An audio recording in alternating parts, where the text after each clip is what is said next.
Welcome to Fearless Finances, where I try to take the fear out of your finances. This week, when I dropped a new video, one of you said, Renee, some of your content is hard to stay fearless through because it was about Trump and some of the horrible things that he's doing. And I was listening to some of the news this morning, and well, as much as I try to stay positive, sometimes in this environment, it gets to be a little bit difficult. But I thought, I would drop for you a video, this video, to give you my 5 strategies for staying financially secure through Trump administration. I think it's good advice we all need, and I think it'll help us get through this. So without further ado, I'll meet you on the other side.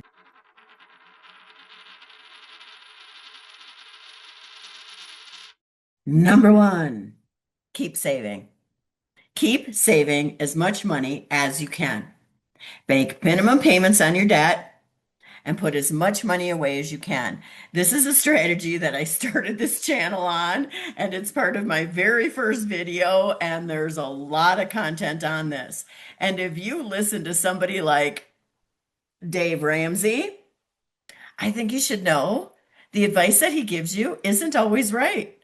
I've got a whole playlist with lots of videos talking about how Dave Ramsey has missed the boat. Now, you might not like me saying that. You might not think I'm right.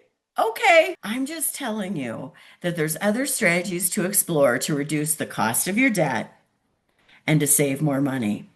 And if you're saving more money, this money should make more money, which could pay off your debts. And this is the other thing. We know in a Trump economy, things are going to get rough. Those of us who know a few things about financial matters and just don't believe everything that men like this say, know that we're probably looking forward to some inflation and maybe a recessionary period. I've even at times predicted we might hit a depression because they're ripping away our social safety nets. But I want to talk more about what control you have over that in a minute. So the more money you have saved, the more flexibility you'll have, the more control you will have over your financial future. Make minimum payments only, reduce the cost of your debt, and get money saved. Point number 1. Point number 2. Diversify, diversify, diversify. After Trump was elected, I went super conservative. I probably had 70 to 80% bonds. I've mixed that up a little bit because I've taken a lot of my money and put it in stocks and bonds overseas. The American economy and what Trump is doing is going to force other countries to work together and collaborate. Their economies likely will grow through this, and ours will not. I still have some U.S. holdings. I think it probably makes up, I want to say 20 to 30% of my portfolio, but I have moved so much money overseas, and I kept a lot of those bonds. Personally, I'm getting way too close to retirement to let Trump fuck with my future. Let me just put it that blunt, because that's what he's fucking doing. And I don't want you to fall victim to the same. So diversify, diversify, diversify. And in that, you might want to consider doing some research on your own so that you're not paying a financial advisor to do this. Personally, I find too many of them are Trumpers and they have no idea what's really going on. But that choice is yours. I have a video on that too. I'll link that in the doobly-doo. Point number 3, reduce your expenses. Now, I know that's going to be hard in this lovely Trump economy. I know, I know, I know. And so I don't want to make it seem super easy. And I've had strategies in this in my own budget for years. I've mentioned many of these at this channel too. Starting to grow a garden and canning. In fact, a friend of mine grew this glorious garden as soon as Trump was elected. She isn't having to buy produce this year. She's been canning it, right?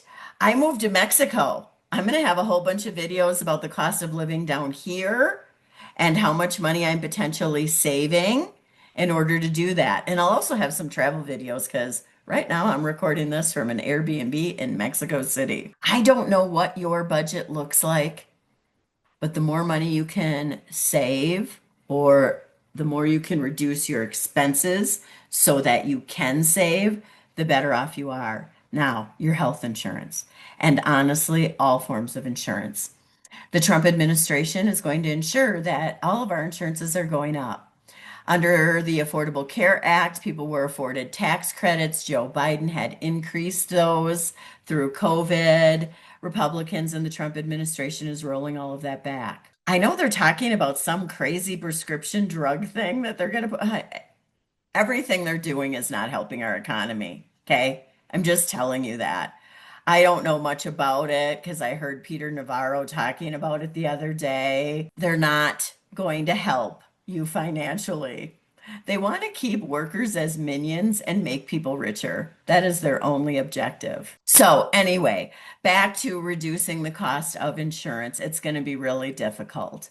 I already have myself under an HSA. I buy it through the marketplace.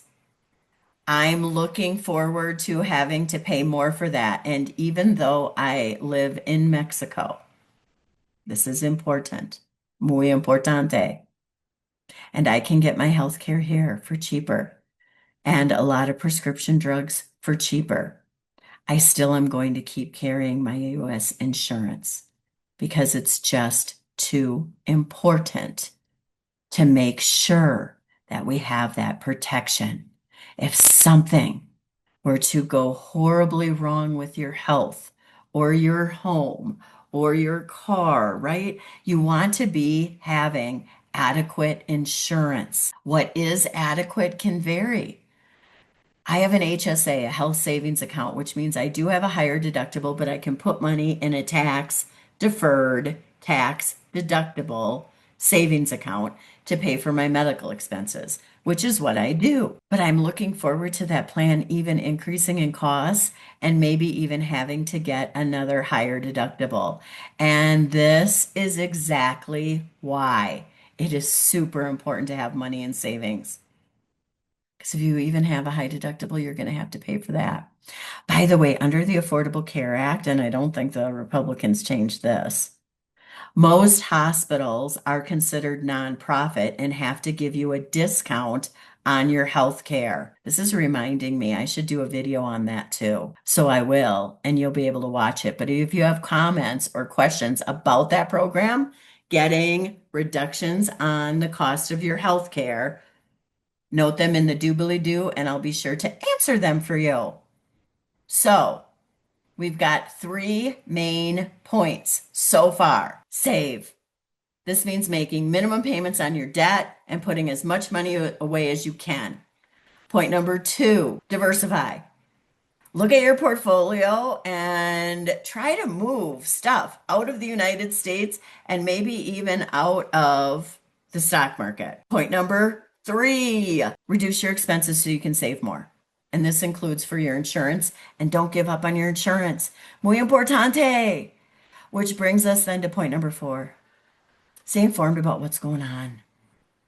I know it's not easy. I know it's hard, but we got to stay informed because that information gives us facts and it gives us power and it removes fear.